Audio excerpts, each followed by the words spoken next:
سلام، من وحید ذاترجم هستم به همراه محمد محمدی و این دومین قسمت از برنامه کرسی هنره.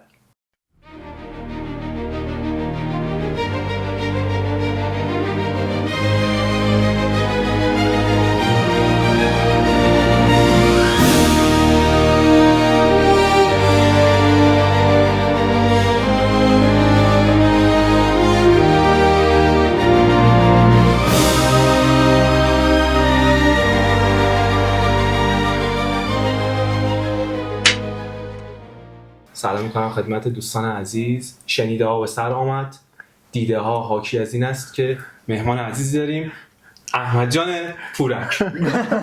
سلام عرض میکنم خدمت همه بیننده‌های عزیز برنامه وحید رفیق گلم. دعوت کردم ولی من نمیدونستم محمد هم اینجا هست، بگر نمیومد. عجیبه. آره من گفتم برنامه قبلی اونم دیدی یا نه؟ اتفاقا نگاه کردم. آره گفتم من سرجایزی این برنامه. یه محمد هست دیگه، راه دیگه هم نداریم متاسفانه. خب چه خبر؟ حال چطوره؟ خدا رو شکر خوبم. شما خوبی؟ مرسی شکر خدا. کاربار چطوره؟ خدا رو شکر همه چی خوبه. همه چی خوبه شکر خدا. محمد تو قسمت پیش کلی از کارتو تعریف کرد. منم از محمد خواهش کردم که با تو صحبت بکنه، بعد خودم بهت زنگ زدم که بیای تو برنامه ما شرکت بکنی. اینکه لطف کردی، ممنونم از دعوتت. واقعا من خیلی خوشحالم بابت اینکه تو یه همچین برنامه‌ای رو درست کردی، منو دعوت کردی داخلش و من صحبت‌های محمد رو دیدم. نصف چیزی که داشت میگفت داشت شکست نفسی میکرد واقعا. آره حالا یه سری جای بحث داره که با هم مفصل گپ میزنیم. حتما، خیلی خوشحال میشم. خب اول از همه یه بک‌گراند از خودت بهمون میدی که بدونیم از کجا شروع کردی؟ آره خیلی هم خوب میشه. من احمد پورک، من استادم اولین کسی که بهم آموزش بازیگری رو داد همیشه یه جمله داشت، میگفت من هنرجوی این رشتم و منم اینجوری بودم که من هنرجوی بازیگری، هنرجوی کارگردانی، هنرجوی نویسندگی و هم تو تئاتر هم حالا اواخر دیگه دیدم خیلی علاقم به تصویر زیاده، گفتم یه ورودی کنیم ببینیم چجوری پیش میره. خیلی هم خوب. خودتو بیشتر چی می‌بینی؟ بازیگر، کارگردان یا نویسنده؟ من دوست دارم همه چی بشه. خب مثل محمد دیگه بالاخره داره همه کار رو انجام میده. من بیشتر اول آدم باید آدم باشه، میدونی؟ یعنی اول بالا میشه میگم من آدمم، بعد بگی که بازیگرم، کارگردانم، نویسندم. درسته. اول همه ما آدمیم دیگه. مثلا میگم اولین چیزی که میدونی من آدمم، بعد اینا هستم. خیلی مهمه آدم. متشکرم اضافه کردی.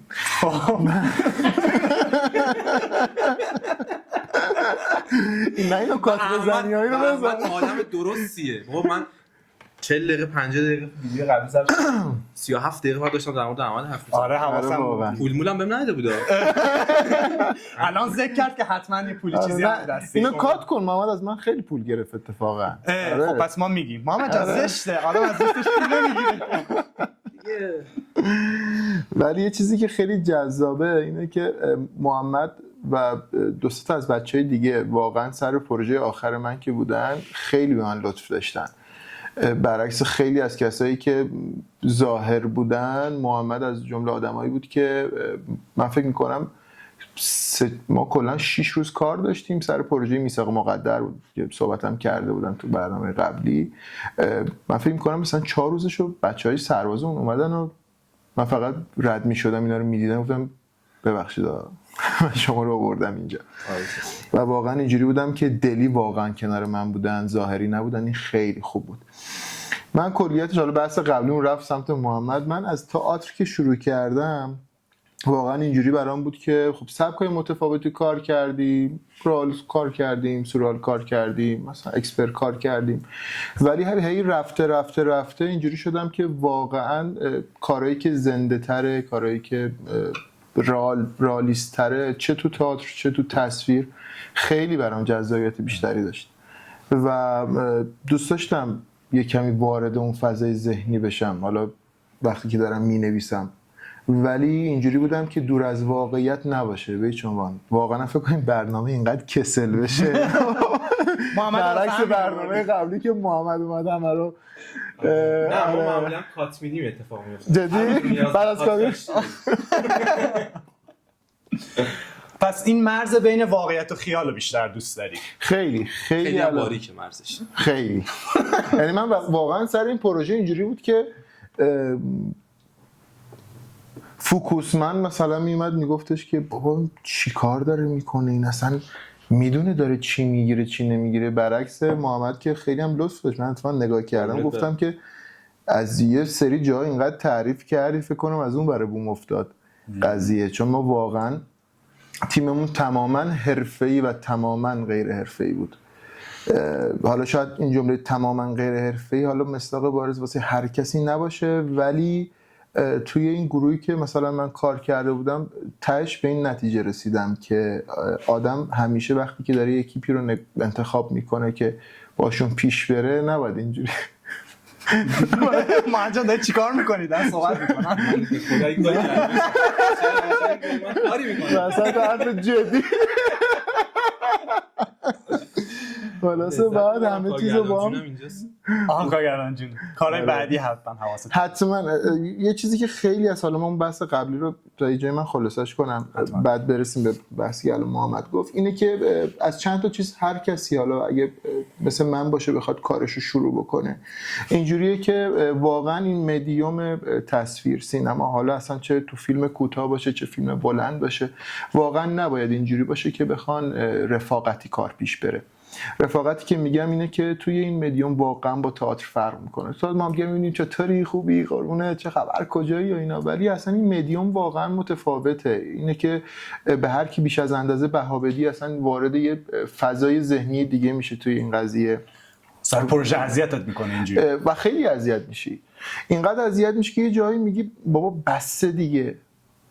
بعد تو یه جایگاهی هم هستی، خب مخصوصا واسه کسایی که اگه مثل من بخوان تو بعد شروع خب کار اولیم، حالا اونایی که بازیگرن اصلا یه داستان دیگه است، خب میگه آقا من کار اولم، من بگم باشه اوکی فلانه بری جلو. ولی وقتی که تو توی اون بالاترین رأس هستی در اون کار و در جایگاه مثلا کارگردانی، یه سری سختی‌ها داشتن. من هم کارگردان بودم، هم نویسنده بودم، هم تهیه کننده بودم، هم سرمایه‌گذار بودم و از یه جایی به بعد من دیدم که انگار خیلی جاها جابجا شده و اینم به خاطر مشکلاتی میومد که دوست دارم واقعا مخاطبین تو کسایی که میخوان شروع کنن اگر کار میکنن نگن چون مثلا گروه مثلا فیلم با گروه صحنه با هم رفیق هستن یا گروه صحنه مثلا با گروه فلان با هم رفیق هستن، اینا خیلی کار خوب پیش میره چون همه همدل میشن.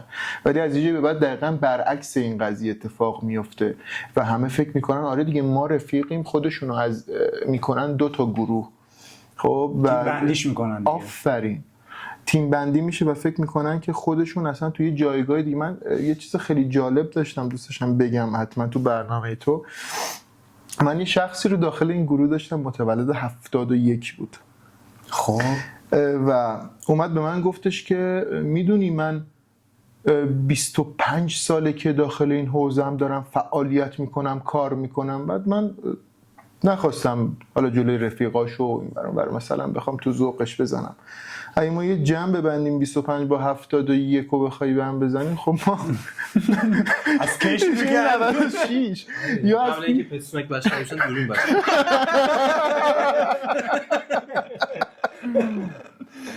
اگه میکنم بسم الله که گفته از شکر مادرش اومده بیرون گفته دوربین یه پلان بگیریم یه پلان بگیریم. یه مستند تو شکر مادرش درست کرده بود. اینجا مثلا رنگ، اینجا فضای بسته است، بذار اینجا رو فوکوس.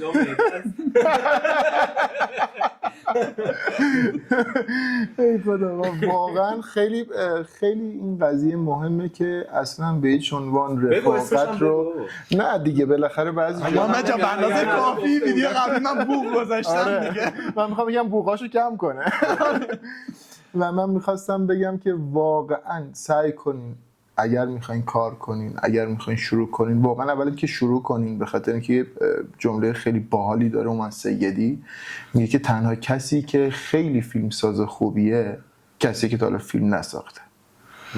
و ما باید از یه شروع کنیم. مثلا گروه من فیلم کرد کار قبلیش به کریستوفر نولان کار کرده از یه جایی به بعد دیدیم که طرف نه اصلا کلا. آخه میدونی چی بود داستان این بود که یعنی اون کسی که از مهربونی احمد قرار میشد سوء استفاده بکنه، خب مایی بودیم که رفیقاش بودیم، در صورتی که تنها کسایی که استفاده نمیکنن از این مهربونی احمد سوء استفاده بکنن ما بودیم. یعنی ما بودیم که همش استرس نمی‌داشتیم که همه چی خوب باشه فلان باشه، احمد مثلا اتفاقی نیفته، استرس نگیره. ما بودیم و کسایی که تا حالا با احمد کار نکرده بودن به خاطر اینکه احمد انقدر مهربون بود باهاشون داشتن سوء استفاده سوارش شده بودن. اصلا این خیلی چیز بدیه. یعنی تو آدم همیشه میگه خب مهربونی خوبه، آدم باید مهربون باشه، مردمدار باشه یا هر چیز دیگه، ولی توی کار که میری یهو میبینی که من مهربونم ولی این شده انگار پالون من که هی سوار من بشن. خب این کار درستی نیست. بعد اینجوری شما یه کاری میکنی که من کار بعدی که اومدم از همون اول شروع کنم فحش دادن به آدما که مثلا حساب کار بیان دست، نمیشه شلاق بگیرم دستم هر کی رد میشه یکی بزنم. شلاق ادب گاوه نه. بادر همین حتما اگرم میبینی و میخواین کار رو انجام بدین این مهربونی درسته، ولی خوب نیست که آدما فکر بکنن که میتونن از این مهربونی شما سوء استفاده بکنن و پالونی بشه که ازتون در سواری بگیرن. میگه اصلا کلا دلت بسوزه جیگرت میسوزه. ولی حتما بنویسین، حتما کار کنین، حتما به قول محمد تو قسمت قبلی حتما بگین حتی اگر این راه خرابه برین. و حتما تا کار نکنین هیچ کدوم از این فضا رو خب متوجه نمیشین. این تجربه کردن خیلی مهمه. حتما باید تجربه کنین که اصلا ببینین این مسیر رو دوست دارین یا دوست ندارین. این چه چالشی داشت این که تو هم تهیه کننده باشی، هم سرمایه گذاری، هم کارگردانی، هم نویسنده، هم بازیگردان، یعنی همه رو عملا داری خودت انجام میدی. بهش میگن وان من استودیو شدی یه جورایی. واقعا خیلی جالبه این که من حالا تئاتر رو که ما خب متنای متفاوت کار کردیم، از نیل سایمون کار کردیم، از ارزم به خدمتت حالا بچه چند تا متن برسون اسمش من یادم محمد جان تام باقی شیشه رو ما کار کردیم، از جک نیکلسون نویسنده نیست اینو کات بزنه بعد آدم یادش برم. من خیلی تو اسم ضعیفم. منم واقعا تو الان اومدم تشکر کنم ازت، گفتم رفیق خوبم وحید و فلان. من خیلی به فامیلیت داشتم فکر می‌کردم خوب استفاده نکردم. چطور؟ وحید مرادی.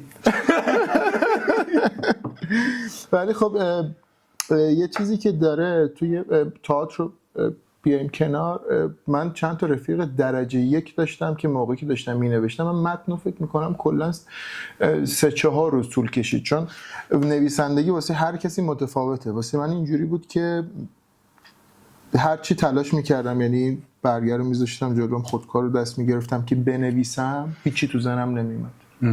بعد یهو موقعی که انتظارشو نداری، اصلا ممکنه تو خیابون داری راه میری یا داری مثلا تو مترو نشستی یا هر جای دیگه که هستی، اصلا همونجوری که داریم صحبت میکنیم ممکنه من الان دارم با شما حرف میزنم، بیننده‌هاتون دارن میشنون، ممکنه همین الان یهو وسط حرف زدن ما اصلا یه جرقه، اصلا انگار این برنامه هر چی داشته گوش می‌کردی یه لحظه اصلا کلا میره کنار و فکر میکنه که اون لحظه‌ای که تو مغزش بوده، اون جرقه، اون الهامی که بهش داده میشه، اون رو شروع میکنه به نوشتن. و واسه من همینجوری بود و من واقعا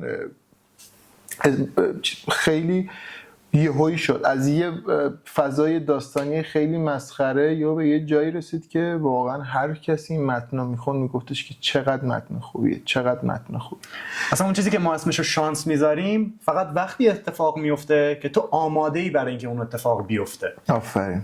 و هر کسی که آماده از ذهنش میتونه حتی این لیوان رو ببینه و این میخوره به اون چیزی که من دارم بهش فکر میکنم و جواب میده براش. آره واقعا خیلی خوبه و سعی کنیم بنویسیم حتی اگر مسخره باشه. یه کتابی که خیلی به من کمک کرد در این باره کتاب داستان رابرت مکی بود. آره ساختار رو کامل نشون میده. بعد من خیلی وقتا موقعی که این کتاب میخوندم یه ایده هایی به ذهنم میرسید و توی کارگردانی واقعا آقای حسین نمازی سر یکی از ورکشاپاشون که من بودم گفتش که کتاب نما به نما واقعا واسه کسایی که علاقه‌مندن به کارگردانی خیلی کمکشون میکنه. و واقعا تو کار خیلی به من کمک کرد. شاید مثلا تو خود کار اگه کسی میاد میگفت نه این مثلا سینمای کلاسیکه و این فلان، خب فعلا که حالا اونا خیلی بهتر از ما هن و ما هر کاری که داریم میکنیم در تلاشیم که بهتر بشیم. آره. پس ما اگر اونا رو میخوایم زیر سوال ببریم، اول باید نزدیک به اونها باشیم و بعدن که نزدیک شدیم میخوایم رد کنیم اونها رو و بگیم وای ما مثلا دیگه اون حالا متد اون هر چیزی که هست رو بخوایم بشکنیم و بریم مرحله بعد. اصلا میگم بعد چارچوبو بدونی بعد میتونی چارچوبو بشکنی و به یه چیز دیگه درست بکنی. تا چارچوبو نفهمی که نمیتونی کاری بکنی. مگه نه محمد جان؟ میگن اصلا بهترین نویسنده اون کسیه که هنوز ننوشته.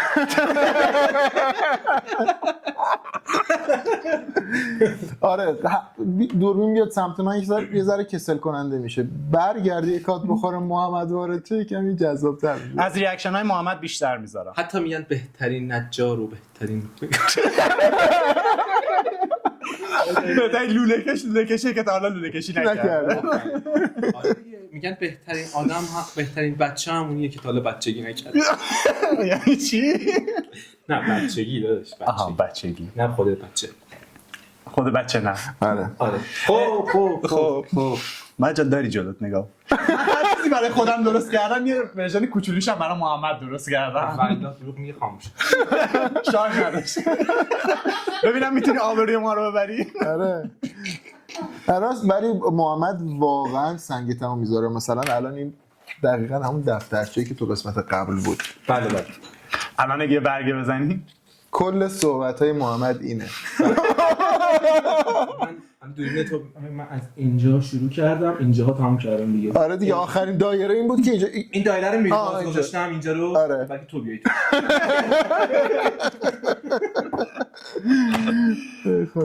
ولی پروژه چی بیشتر از همه اذیتت می‌کرد؟ من اول اون چیزی که خیلی بهم حال داد میگم، واقعا بازیگرایی که کنارم داشتم یکی از یکی درجه‌تر بودن و محمد واقعا یکی از اون خوباست که من دوست دارم بعد از این مدام هر بار که میخوام کار کنم هر نقشی که هست اگر یک ذرم شبیش نیست بخوام منتظر بمونم که مثلا محمد به اون درجه برسه و اینقدر بازیگرام تک تکشون خب اینقدر درجه یک بودن که حد نداره. درجه یک بودن. اینا یه لحظه مکس کنیم و نگاه هم دیگه کنیم و اینو کات بدیم. چرا؟ خیلی قشنگ بود. کات اصلا نداریم اینجا ما. سکانس پلان کاته. چرا؟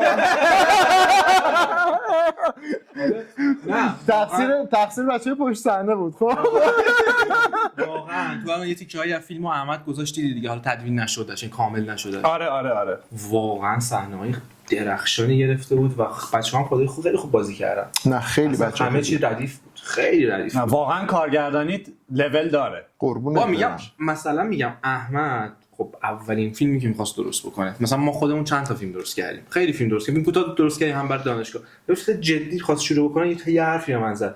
من برگشتمش گفتم بابا مثلا برای چی انقدر هزینه کردی؟ هزینه توپل کردی، نمیدونم مثلا دوربین خفن، لوکیشن خفن، این همه دستمزدهای کلان، برای چی؟ آقا من یه دونه ساختم، خوب ساختم که حداقل میدونم که صدمو گذاشتم توی اون کار که اگرم یه چیزی نشد بدونم من صدمو گذاشتم چیزی نشد. بعد از مثلا بعدش نیام فکر کنم که آخ من مثلا اینجاشو کم گذاشتم به خاطر این نشد. یعنی هیچ جای سوراخی نذاشته بود که بگه من به خاطر این نشده، همه کار کرد. نه آفرین. چون چیزی که محمد برای من تعریف میکرد نشون میداد که به قول خودش صدتو گذاشته بودی. نظر لطف محمده واقعا تو این و خوشحالم که از بازیش هم حداقل راضی بودی. آره نه درجه یک بودن بچه همه. بالاخره هر کاری تجربه میشه دیگه. آدم با یه سری عوامل دیگه کار نمیکنه، آدم تو یه سری لوکیشن ها دیگه کار نمیکنه، آدم با یه سری حتی بازیگرا ممکنه دیگه کار نکنه. این طبیعی تو هر کاری اتفاق میفته. ولی واقعا من از نصفشون از نصف عواملم که جمع بخوای بزنی واقعا راضی بودم. ولی هر کسی اگه بخواد با کسایی که من باشون کار کردم کار بکنن حتما باید یه زنگ به من بزنن. حالا واقعا با دوست کار کردن خوبه یا بده؟ با دوست کار کردن بستگی داره واقعا اون کسی که باش کار میکنه چقدر جنبه داشته باشه. چون الان فکر میکنم دیروز بود یه مصاحبه از آقای مردانم من دیدم، کارگردان سریال محکوم داشت میگفت آقا این من اومدم کار بکنم، آقای مثلا ایکس به من گفتش که چرا اینا رو چیدی؟ گفتش که خب اینا رفیقای منن. خب آره، گفتش که سینما دوست و رفیق نمیشناسه و ضربه‌ای هم که تو کارش بهش وارد شده واقعا اینقدر تابلوئه که هر کسی ببینه میبینه از در خونه مثلا وارد یه ساختمون میشه، طرف میره اینجا رو تجسس کنه، یا مثلا ریشش بلند، موهاش بلند، یا مثلا از در این خونه میاد بیرون داخل سلمونی بود یا همه چی رو زده. بعد یا خیلی بازیگر فاجعه است واقعا. یعنی اون منشی صحنه دقیقاً داره چیکار میکنه؟ یا منشی صحنه خوابه یا کارگردان مثلا فکر نکرد مثلا خدای اون صحنه رو گرفتیم طرف ریش نداره دیگه، ریش دیگه خیلی معلومه دیگه. خیلی حالا اصلا لباسو میگیم از دست در میره. گفتی گفت اینقدر سرم شلوغ بود نفهمیدم دیگه. خودش گفت آره گفت انقدر درگیر بودم. اونم کار اولی دیگه، یعنی این کار اول. آره کار اولی سریال دیگه، یعنی خودش کارگردان وایس. آره خب خیلی سال کار کرده، دستیار بوده، اولین تجربه کارگردانی خودشه.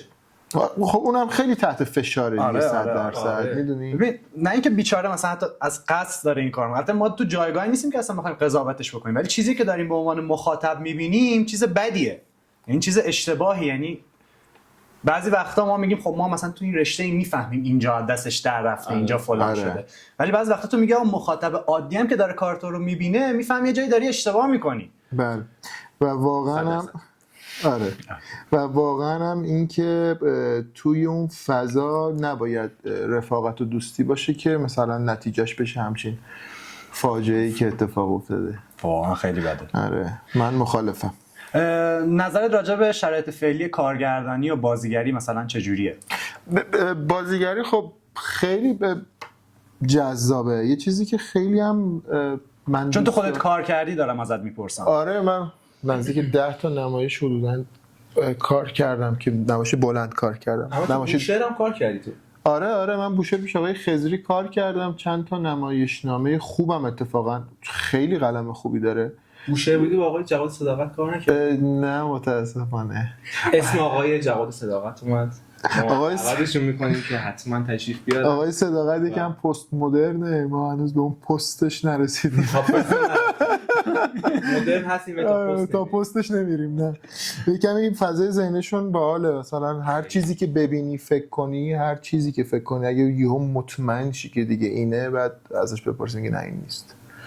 آره خب نمیدونم کاراشو دیدی، خیلی جذاب. آره خیلی باحاله، خیلی جذاب. تو نمیفهمی اصلا نمیفهمی. آره فضای ذهنیش خیلی عجیبه، خیلی فضای ذهنی پیچ. آره بعد وقتی که حالا از خودش بعد دعوت بکنیم بیاد تعریف بکنه. حتما اسمش اومد. آره اسمش اومد دیگه. اسم کسی دیگه نه، چون جان فعلا نه، من به نوبت دیگه اسم رو بگیم. بفهم. آره و اینکه بازیگری یه چیز خیلی جذابی که داره واقعا. اینا رو کات میدی؟ نه من چون نیستم الان میتونم با بچه‌ها یکم صحبت بکنم. چیکار می‌کنی؟ یه چیز خیلی جذابی که بازیگری داره اینه که تو دنیایی رو میشناسی که واقعا تا حالا تجربهش نکردی. تو شاید تو زندگی عادیت نتونی نجار باشی، نتونی پزشک باشی، نتونی قاتل باشی، ولی خب توی این وادی که وارد میشی تو میتونی با اون تخیلی که داری به همه اون شخصیت‌ها برسی.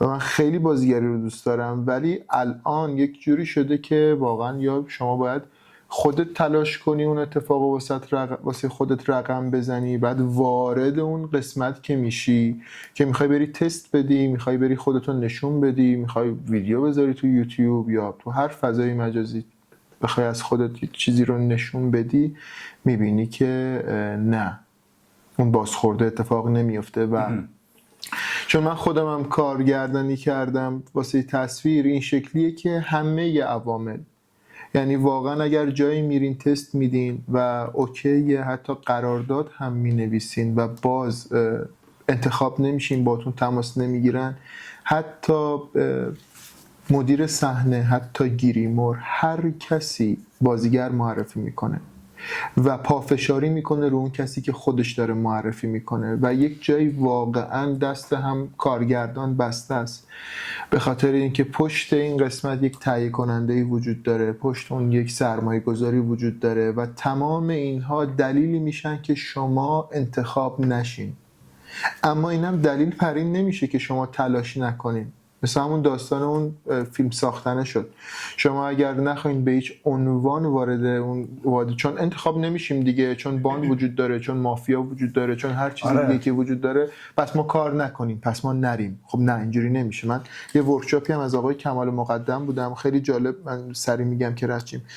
گفتش که چرا کار نمی‌کنین؟ گفتن خب کار نیست، می‌خوایم سالن بگیریم، سالن نیست. بله همه اینا وجود داره، ولی گفتن که الان شما میدونین چقدر کار کودک، کارهای عروسکی چقدر درآمد داره و واقعا یه چیزیه که شما میتونین اگر سرمایه ندارین برین واسه اون کودکا تئاتر درست کنین، بهشون مثلا اون فضای ذهنی با مزه و کودکانه که دارن رو نشون بدین و خیلی طرفدار داره و خیلی پول داره و اون پول رو بردارین بیارین داخل کارهای بزرگسالتون انجام بدین که خودتون رو شو کنین. فرق نمیکنه تو دانشگاه، این فرق نمیکنه داخل یک کارگاه بازیگری هستی، فرق نمیکنه که کجا هستی. اگر همیشه روی اون صندلی کوفتی بشینی و هیچ وقت از اون صندلی بلند نشی که بخوای بری خودتو شو بدی و خودتو نشون بدی که من هستم، من اومدم بازیگر باشم. یه نوید محمدزاده سال 87 فکر کنم اولین کار حرفه‌ایشو شروع کرده. نوید محمدزاده دهه 90 درخشانه، ابد و یک روز بازی میکنه، متر 6 و نیم بازی میکنه و اون همه جایزه میگیره به خاطر اینکه تلاش کرد. نمیشه فقط 10 تا تست میری بگی نه دیگه نمیشه، 15 تا میری بگی نه دیگه نمیشه. اگر نمیشه خودت کار بساز. اگر کار ساختن سخته، ببین چجوری میتونی آسونش کنی و بتونی بسازی. حتی واسه مثلا فیلم ساختن اگر شما میبینی که مثلا نمیتونی دوربین حرفه‌ای اجاره بکنی، دوربینی که خیلی مبلغش بالاست رو اجاره بکنی، میتونی با گوشی موبایلت بسازی. میتونی 4 تا رفیق که کنار هم دیگه این جمع شین با هم دیگه، یکی فیلم بگیره، یکی کارگردانی بکنه، یکی تدوین بکنه و واقعا این تابو رو بشکنین که حتما باید یک کست خفن کنارت باشه تا بسازی. بله مثلا شاید من تو این بره از زمانی تصمیمم بر این بود که همونجور که محمد گفت یه دونه بسازم، یه دونه خفن بسازم و تونستم اون هزینه رو بکنم واسش. خیلی نمیتونن با این هزینه رو بکنن. خب اصلا سرمایه گذارم حاضر نمیشه روی کسی که کار اول دومشه بیاد اصلا سرمایه گذاری بکنه. آفرین، دقیقاً. میگم به نظرت پس چقدر تقصیر سیستمه، چقدر تقصیر خود بچهای بازیگریه و چقدر اتفاقات دیگه داره تاثیر میذاره روی اینکه بچه‌ها نتونن سریع موفق بشن؟ همش تقصیر سیستمه. داداش هست دیگه. کدوم سیستم؟ همون سیستمی که وحید تو ذهنشه. ولی تو کدوم سیستم؟ من سیستم خونشه. میگه مشکل سیستمیه، اصلا مشکل سیستم همه است. نیست؟ چرا؟ یعنی میگه اصلا اجازه نمیده که آدمای جدید وارد بشن به این دنیا. کلا دیگه مثلا اد یوزر نداره. هرچی بوده عقب بوده، مثل ماله، هر کی داشته عقب داشته. نه سیستم که یه بخش مشکلشو میتونیم بگیم واقعا سیستمه، ولی خب الان ما تو این شرایط هستیم، ما الان داریم داخل این محیط زندگی میکنیم، کارش هم نمیشه که بعد سوخت و ساخت. دقیقاً. پس ما باید یه راه در راهی پیدا کنیم که بتونیم یه حرکتی بزنیم دیگه. مثلا ما که کم سن و سال تریم وقتی وارد یه عرصه‌ای میشیم که مثلا قدمت داره، خیلی‌ها دارن کار میکنن، یه سری‌ها با اینکه کم کار کردن ولی خودشون رو یک جوری بالا گرفتن که انگار ماها واقعا هیچ نقشی نمیتونیم داشته باشیم، ولی خب کاریش نمیشه کرد. تو اگه از این پیچ و خما گذر کنی و برسی به اونجا مهمه. یعنی اون موقع ارزشمند میشه. این اگه مثلا میگم الان این نقش رو دادم تو بازی کن بدون هیچ چیزی، اصلا شاید آمادگیشو نداشته باشی، لذت داره برات؟ بستگی داره. نه آخه تلاش کردن تا رسیدن به اون قضیه. آره. مثل مهران مدیری میگه ما پوستمون کنده شده واقعا رسیدیم به اینجا. واقعا تو مثلا فکر کن همین الان وارد دانشگاه شدی، این مسیر رو نرفتی، این کتاب رو نخوندی، با 4 تا گروه‌های تئاتری کار نکردی، ایراداتو پیدا نکردی، بعد مثلا میگم بفرما این نقش یک سریال فلان کنار شما هم داره شهاب حسینی بازی میکنه، فلانی بازی میکنه، نمیدونم هوتن شکیبا داره بازی میکنه که حتما مهمون این برنامه میشه و میاد اگه چند تا تهیه کنه یه خیری پیدا بشه، کمک هیئتی. بله و میگم بسم الله شما این نقش شد مثلا نمیتونی اصلا تجربهش، اصلا تو بگی علمش هم یاد گرفتیش، تجربهشو نداری کاری بکنی. و یه جوری میشه که اگر اون فیلم تموم بشه و شما خودتو بخوای روی اون پرده سینما ببینی، میگی من اصلا چرا وارد این حرفه شدم؟ چون همونقدر که فکر میکنن آره یکی که داره مثلا با مزه است و مثلا مجلس رو گرم میکنه، آره تو آفرین برو کلاسای بازیگری تو خیلی موفقی، این کاملا اشتباهه، اصلا موفق نیست و خیلی باید تمرین کنه، تلاش کنه برسه. اما یه چیزی هم هست وحید، نگاه کن الان واقعا اصلا مشکلی نداره که اسم بیاری. خب الان مثلا پژمان جمشیدی خب کل چقدر بازی کرده، خیلی بازی کرده واقعا.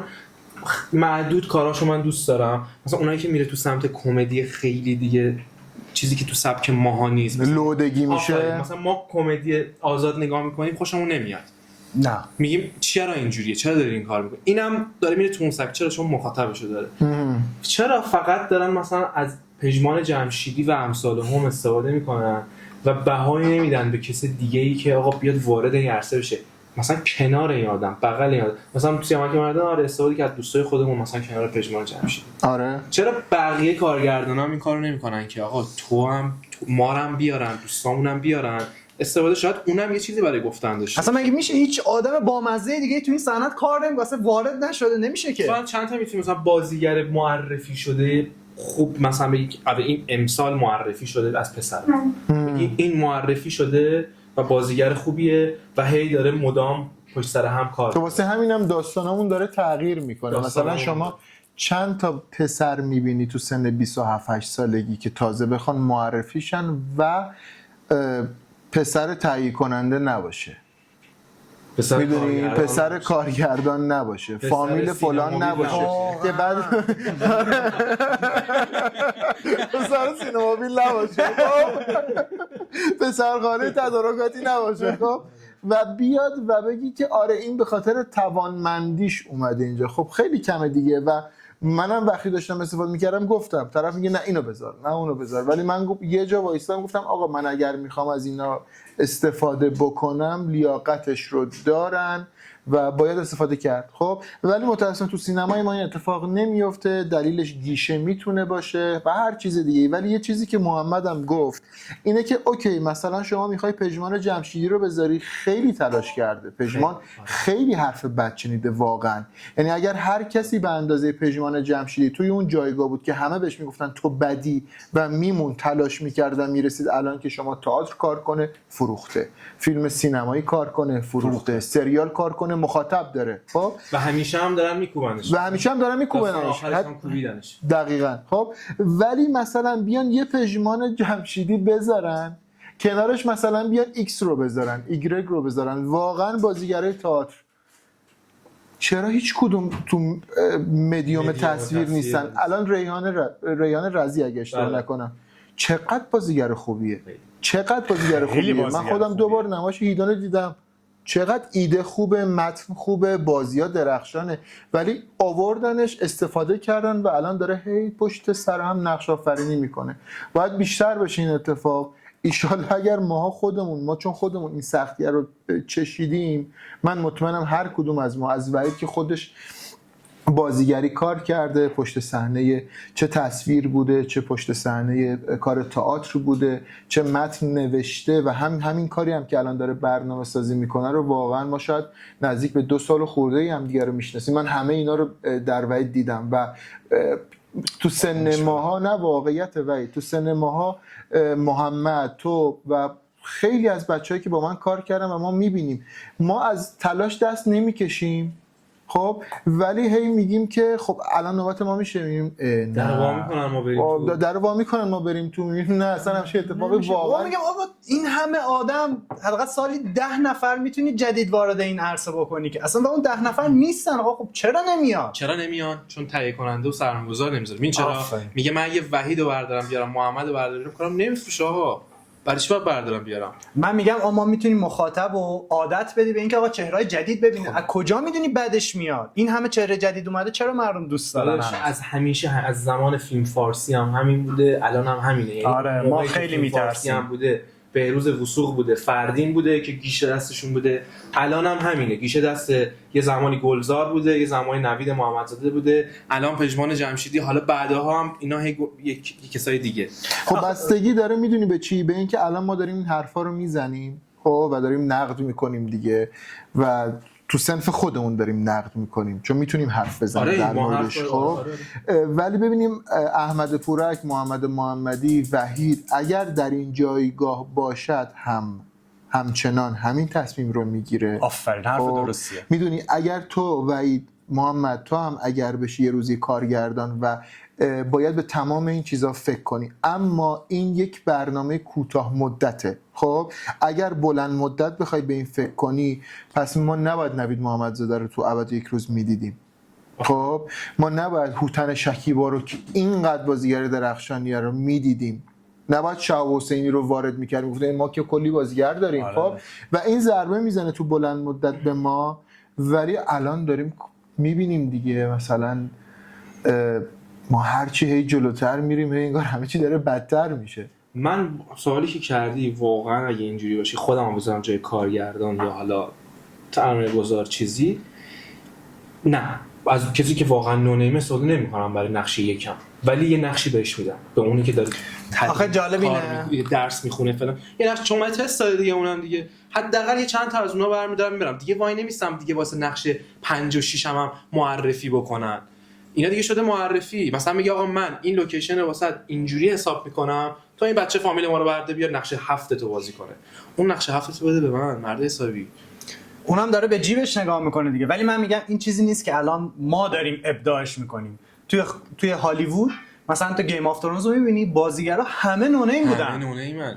استرنجر تینگز رو میبینی همه نونیمن و الان هر کدومشون دارن برای خودشون یه بقول محمد یه تریلی میکشن برای خودشون. آقای جعفر پناهی تو اصلا میشناسی بازیگراشو؟ نه یک تصادف صادف فکر کنم. ولی خب میگن اصلا فیلم خوبی هم نبود.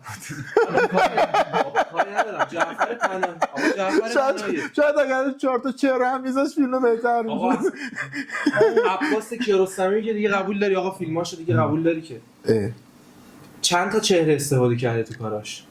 تو سبکش هم اونجوریه دیگه. خب باشه آقا سبکش اونجوریه ولی نه کاملا درسته محمد. من اگر واقعا الان ما امروز چندمه داریم اینو ضبط میکنیم؟ 16 حالا نمیدونم تو چه تاریخی پخش بشه، ولی واقعا اگر بخوایم بهش فکر کنیم شاید ما 2 سال دیگه 3 سال دیگه 4 سال دیگه توی برنامه با عظمت خیلی بیشتر بخوایم من محمد وحید بشیم روبروی همینا دوباره این مصاحبه رو داشته باشیم، من واقعا این قول به شما 2 نفر که اینجایی میدم.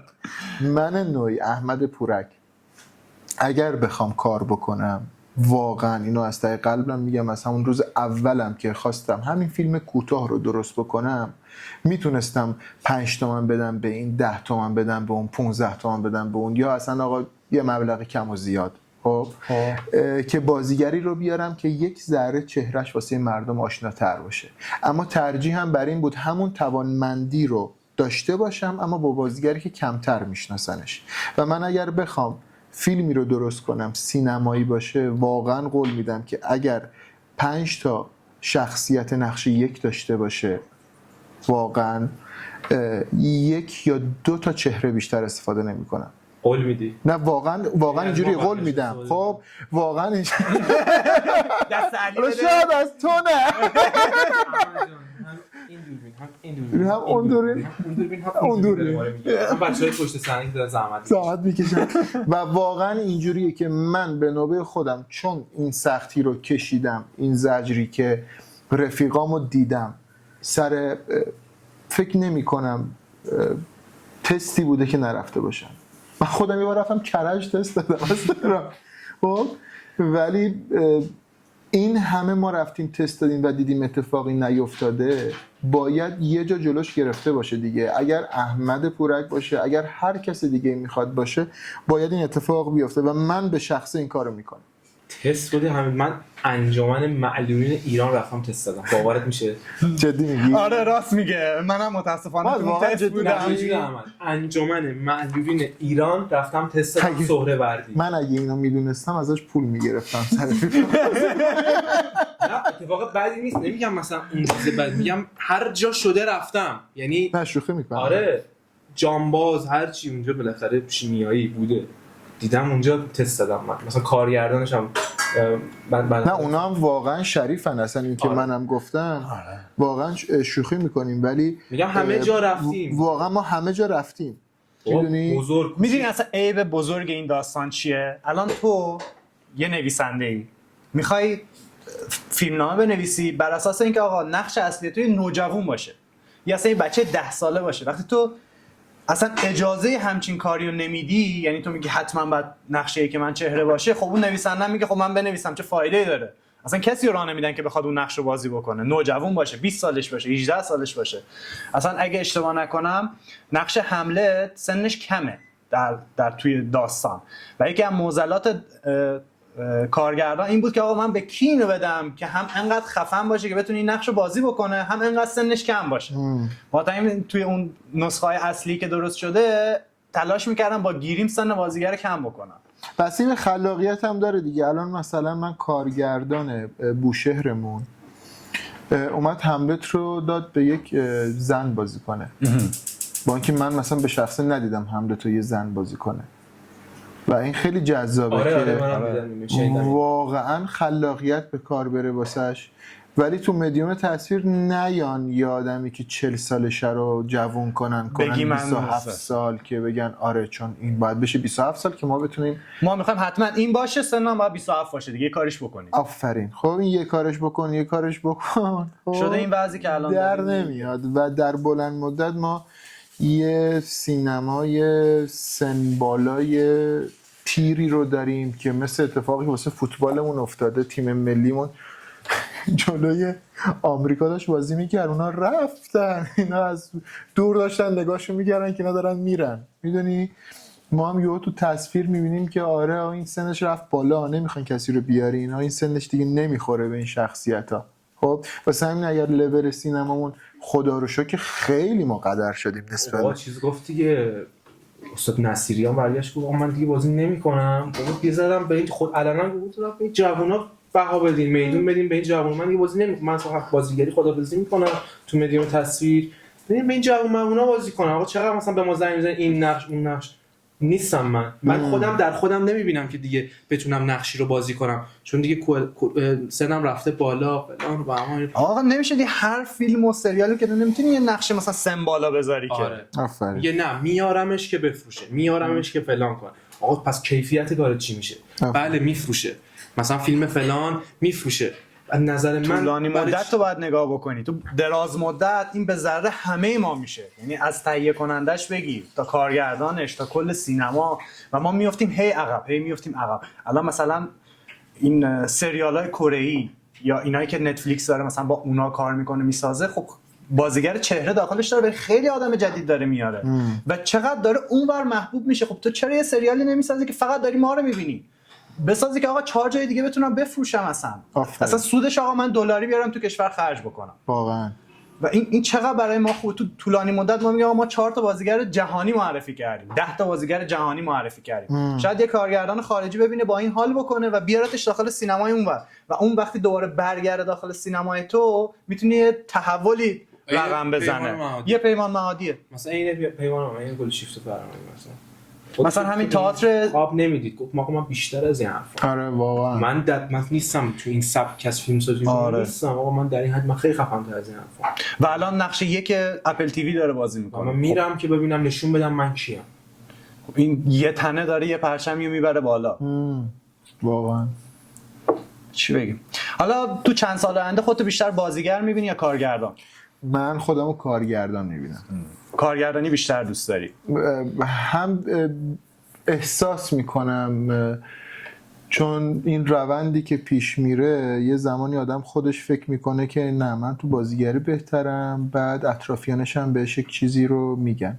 من بازیگری رو بیش از اندازه دوست دارم ولی الان که وارد کارگردانی شدم، یعنی خب قبلا هم کارگردانی تئاتر کرده بودم، ولی خب تصویر یک دنیای دیگه ای داره واسم و فکر میکنم شاید در آینده منو کارگردان بهتری بدونن تا بازیگر بهتری و برام خیلی جذابیت داره اون فضایی که آدم خلق میکنه. دوست داری که نویسنده کارهای خودت هم باشی یا نه؟ دوست دارم چیزی که تو ذهن خودمه رو به تصویر بکشم. آره واقعا خیلی جذابه، تو اون فضای ذهنی که داری رو یهو میسازی و میبینی که وای چه اتفاقی داره میفته و خیلی کیف میکنی. اما این نیستش که بخوام محدود کنم خودم رو به این قسمت و دوست دارم متنهایی که به ذهن منم نزدیکتر باشه استفاده کنم، چون بالاخره نویسندگی هم ممکنه از آدم تایمی رو بگیره، ولی خب تو اگر چند تا متن داشته باشی، شاید اگر یه تیم قوی داشته باشی، بتونی مثلا به جایی که سالی 1 فیلم درست کنی، سالی 2 فیلم درست کنی، سالی 3 فیلم درست کنی و این خیلی جذاب میتونه باشه. منم چون مثل تو هم نویسندگی هم بازیگری هم کارگردانی دوست داشتم، خیلی فکر میکردم که آقا این سه تا فرقش چی دقیقاً میشه. بعد فکر کردم که نویسنده داره دنیای خلق میکنه، کارگردان میاد اون دنیا رو نشون میده، بازیگر اون دنیا رو داره زندگی میکنه. حالا نظر تو چیه؟ تو کارگردان چی میبینی؟ من به نظرم 3 تا چیزی که گفتی 3 تاشون خلق کردنه. تو یک نقشی رو خلق میکنی. تو دنیل دی لوئیس داره یک کاراکتری رو بازی میکنه توی مثلا لینکلن، شاید یکی دیگه هم لینکلن رو بازی کرده ولی هیچ وقت مثل دنیل دی لوئیس بازی نکرده. یا هر کاراکتر دیگه تو داری اون شخصیت رو، درسته یک متن داری ولی داری تو خلقش میکنی، اون صدایی که برخواسته میشه از وجود توه. خب همینو اگر ببریم توی کارگردانی، یک متنی رو میدن به من خلقش میکنم اونجوری که میبینمش، من خالق اون متن، من خالق اون تصویرم، درسته متن نوشته شده. خب یا حتی اگر یک متن، یک طرح متنی رو به من میدن، ممکنه من بگم بله این پسر بچه‌ای که وجود داره در اینجای داستان مادرش در توهمشه، میبینه میره جلو. ممکنه تو بگی نه این پسر بچه اینجا مادرش رو اصلا نمیبینه، اینجا صدای مادرش رو میشنوه و داستان رو کلا ببری به سمت دیگه. یا اقتباس منه دیگه، تو نوشتی. آره من میگم این متنم من خلقش میکنم، من خالقش میشم. یعنی همه این 3 تا موردی که گفتی میشه خالق. اصلا هنرمند بیسش خالق بودنشه. خب و این جذابه که تو اگر اینقدر توانمند باشی که بنویسی، کارگردانی کنی و خودت هم بتونی بازی کنی، تو دیگه خیلی خفنی. ولی یک چیزی که من بهش رسیدم طی تمام این سالهایی که کار کردم، نه اون 25 سالی که دارم 7 سالش بود کار کرده بود خب که فیلمتیه که آره نه اون 25 سال کار، ولی طبق چیزی که من فهمیدم تو اگر میخوای کارگردان خوبی باشی نباید بازی کنی. اگر میخوای یکیشو باید انتخاب کنی. اگر میخوای بازیگر خوبی باشی نباید اون کارو کارگردانی بکنی، چون اگر دقت بکنیم تو تمام فیلمایی که ساخته شده، خب اون کسی که هم کارگردانی میکنه هم بازیگری میکنه یکیش یه نمه کم میشه. یعنی یا میگی عجب فیلم خوبی بود با کارگردانی خفنی داشت، از اون میگه عجب بازیگری خفنی بود. خب پس ما باید یکیشو انتخاب کنیم، ولی 3 تاش به نظر من جذابه. تصمیم تو باید بگیری دیگه. شما تصمیمتون چی آقای محمدی؟ من که دیگه با قولایی که احمد داده فقط بازیگری دیگه. ما تو بیا بنویسیم با هم، تو ذهن خیلی خوبی داری یا من ذهن کمدی فعاله. آره خیلی فعاله، اصلا جلوترم، خیلی بیش فعاله. خیلی آره من خیلی واقعا خیلی کمدی رو نمیدونم، دوست دارم ولی خوب نمیتونم اداش بکنم. میدونی مثلا اینجوری دارم بداهه با تو صحبت میکنم، خیلی ممکنه طناز باشم که هستم. خدا رو شکر. خب مثلا نقش کمدی بهم میدن اونقدر خنده نمیگیره، نمیدونم چرا میگیره، کم میگیره، ولی مثلا این نقش درام بهم میدن مثلا خیلی دوست دارم بغض کنم، گریه کنم، ناله کنم، عجز بزنم، زجه بزنم، آره مثلا بچه‌مو کشته باشم، مثلا یه مردی باشم که مثلا به پسر 7 سالش تجاوز کردن دیوونه میشن. بازی کنم درخشان اسکار میاد. باشه آدم باشه بذارید از این طرح رو حتما بنویسیم. از ایده محمد حالا استفاده. فرپس برای گربه رو نگید یه پلو ملو سرش سیریس بابا فرار کن، هر جا هستی فرار کن. سیروس بودو. خب چه توصیه‌ای داری برای کسی که میخواد تازه کارگردانی شروع بکنه؟ اول دومی من اول صحبتام گفتم که حتما انجام بدن.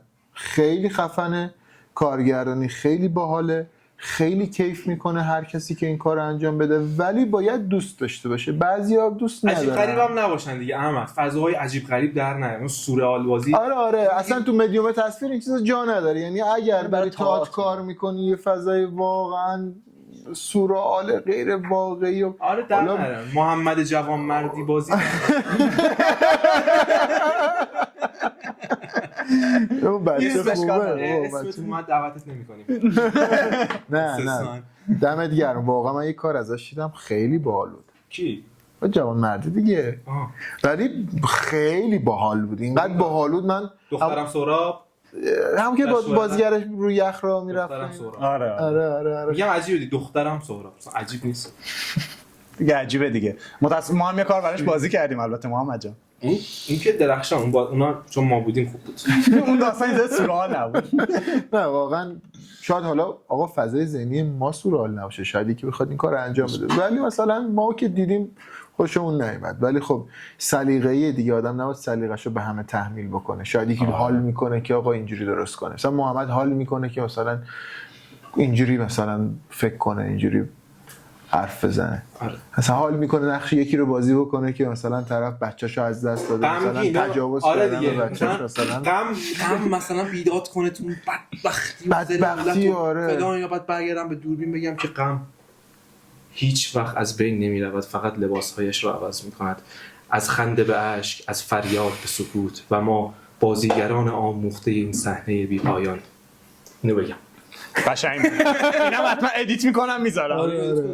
آره مشکی کنه اون حتما. مشکی اینو 100% مشکی بگیره. دوباره هنگایتر میاد. آره آقا این کارگردانی پول توش هست یا نه؟ آره یعنی سرمایه گذار پیدا باشه پول خوب میدن؟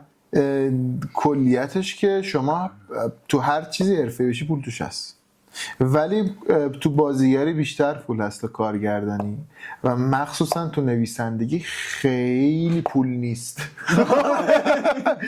اصلا خیلی اوضاع بدیه. اصلا شاید یه بازیگر چهره واسه یه فیلمی که بازی کنه 20 تومن بگیره. استثنام داره مثلا برادر قاسم‌خانی واقعا خوب در میاد. جوله مثلا آره البته خودش هم میگه من هر وقت پول کم میارم میرم بازیگری میکنم. بازیگری میکنم. مگه ندیدی؟ گفت نویسندگی میکنه. گفت هر وقت پول کم میارم میرم بازی میکنم. کی، مهراب یا پیمان؟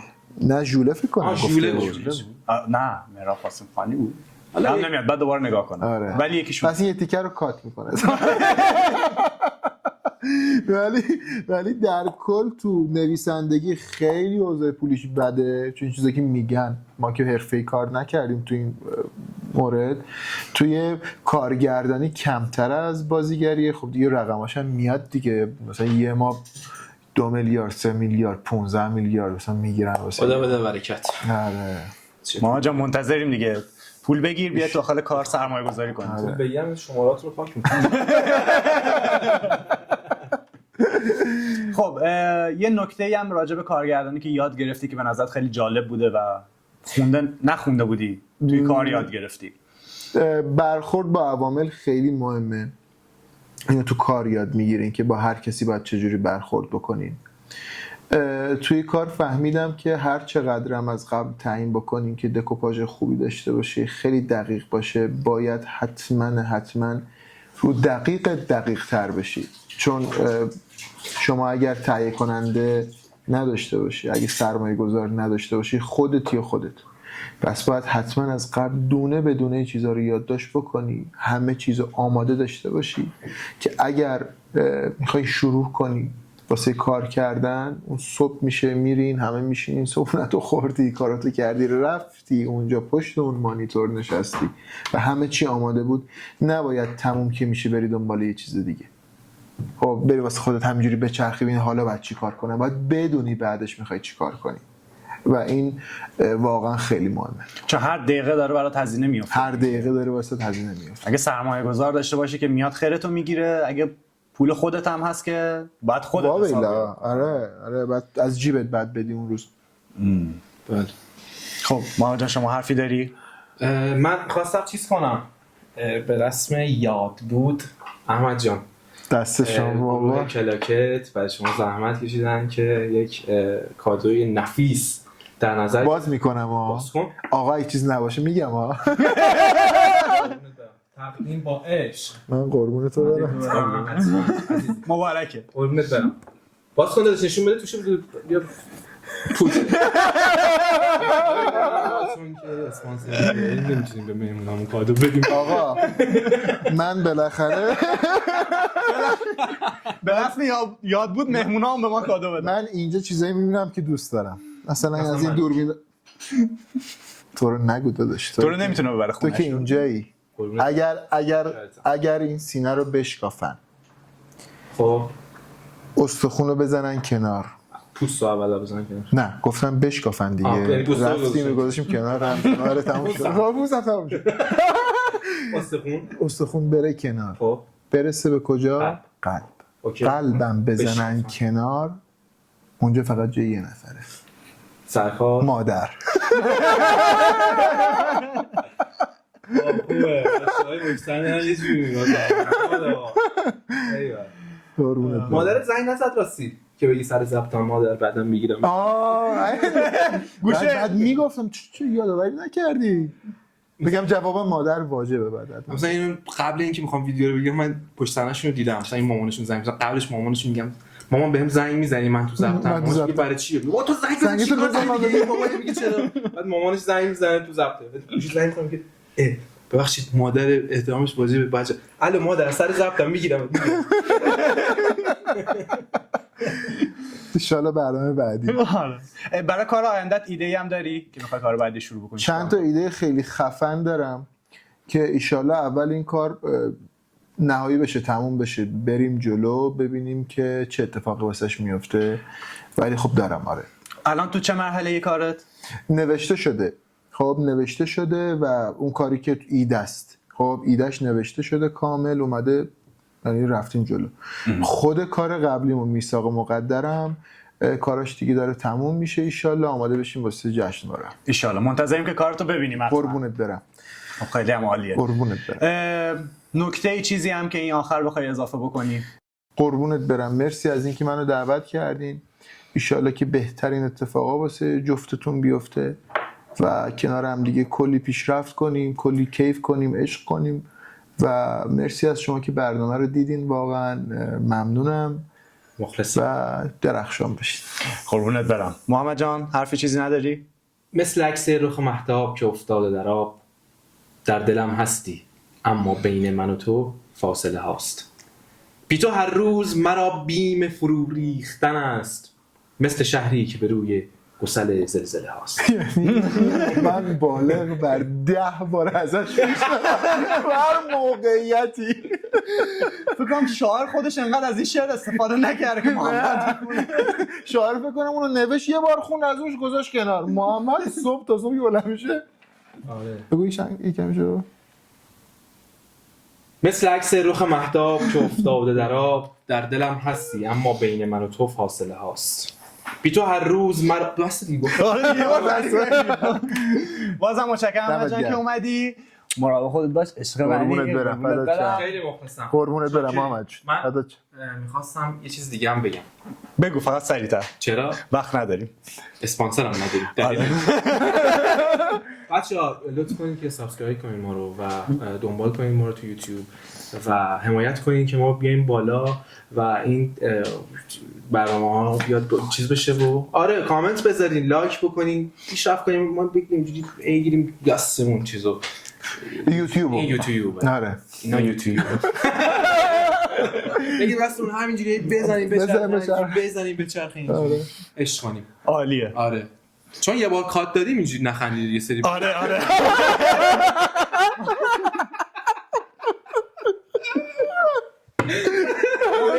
مشکلات فنی خوردیم. اگه جایی جامپ کات دیدین آره طبیعیه، ناراحت نشین. آره اصلا ناراحت نشین. محمد دیگه همه واقعیت‌ها رو میگه، نمیذاره چیزی بمونه. دستتون درم. مرسی. من کادو رو به خودم میبرم. آقا مرسی. دست شما درد نکنه. من وحید ذات عجم هستم به همراه محمد محمدی و این دومین قسمت از برنامه کرسی هنر.